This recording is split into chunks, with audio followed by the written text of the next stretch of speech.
If your concern is your spiritual growth only, then if you have a demon for your partner, that's the best thing. But your partner, your husband, wife is not just about spiritual growth, you also want to have a pleasant life in the family. Then you have to choose someone whom you like, but any human being on the planet, there is something that you don't like about them, isn't it so? So you use that part of it for your spiritual growth, and the rest of it you enjoy.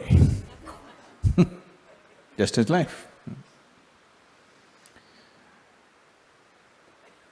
So if your intention is to have a good family, then some rapport is needed between two people, otherwise it won't work. Especially if you have produced children, then rapport is must, otherwise you'll foul the new life that's come up. If you create a foul atmosphere, you'll foul up the new life that is coming up. Nobody has any right to do that actually, but people are doing it.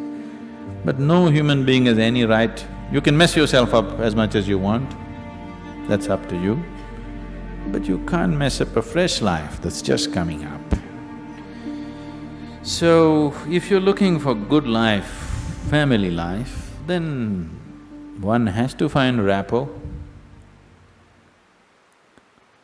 And that rapport means some areas of commonality at least. But if you're looking for spiritual life, it doesn't matter what kind of person he is, you can use everything for your growth, everything for your growth, if that's all your focus is. But generally your focus is both ways, you want to have a little bit of that and a little bit of this, so mixed fare. So it gets a little complex. So, to build a rapport takes effort, takes compromise, takes love, endurance. Takes endurance, you know. Somebody is constantly like this, you want to build rapport with that person, but you don't want to go his way. That takes lots of endurance. Yes or no? People whom you love are not easy. So what can you do? One thing is to transform yourself in such a way, being in your presence, unknowingly, their cup will turn around.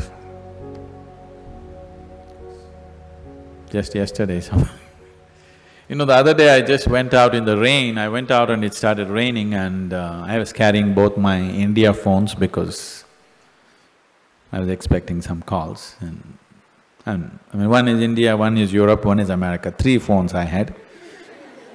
One I had in my jacket, other in my trouser pockets, and by the time I got here it got wet and both the phones just burnt up. Then people around me were telling me, Sadhguru, why carry 2 phones? Now we can have 2 SIM cards in one phone. If you hold it like this, you can speak on the India SIM card. If you turn it around, it just shifts into the other SIM card. You don't have to switch anything, just this way it handles one SIM card. If you turn it around, it handles another SIM card. You have to become like this. I was very suspicious of this phone, I didn't get it, but but you must become like this. If you wish to take people who are around you with you, if you want to walk alone, it's very easy. If you want to take people with you, then it takes a considerable amount of effort. When Gautama was asked this question, is it better to walk alone on the path or with a companion? He's not like me, he's dry. He said, it's better to walk alone than to walk with a fool. He's not saying don't walk with anybody, he's not saying don't have companions, but he said it's better to walk alone than walk with a fool. Because they can drain you, they can take such a lot of energy and time, and you don't know, they may be stronger than you and they may take you their way than you taking them your way. There's every possibility, yes? So, I won't say what Gautama said. All I'm saying is, it doesn't matter how you walk, as far as your spiritual process is concerned, anyway you're alone. Nobody is with you. It's only the bodily process, the material process of life, which you can share with people. You come alone and you go alone, isn't it? Even if you have a twin brother or a twin sister, you still come alone and go alone, isn't it so?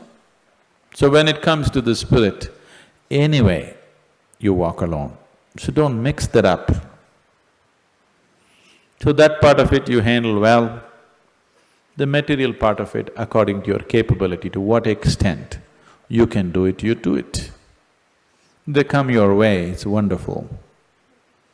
If they don't, it's all right, don't grudge them. It's just that you don't have to go that way.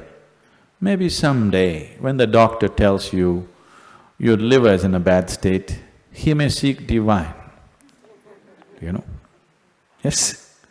Have you seen people who are walking in the morning? Not everybody, there are certain type of people, these are all over 50, 55 age group people.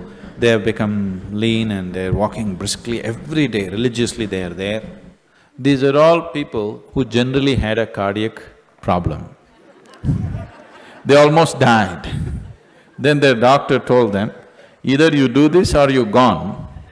Now their walking is like a religion. Not Sunday morning, every morning. Have you seen those people? Suddenly they transform, they eat properly, they do everything properly because the fear of life and death has come. So different people need different kinds of impetus. If you're sensible, you learn by just looking. If you're not sensible, you learn by thrashing. Life will thrash you.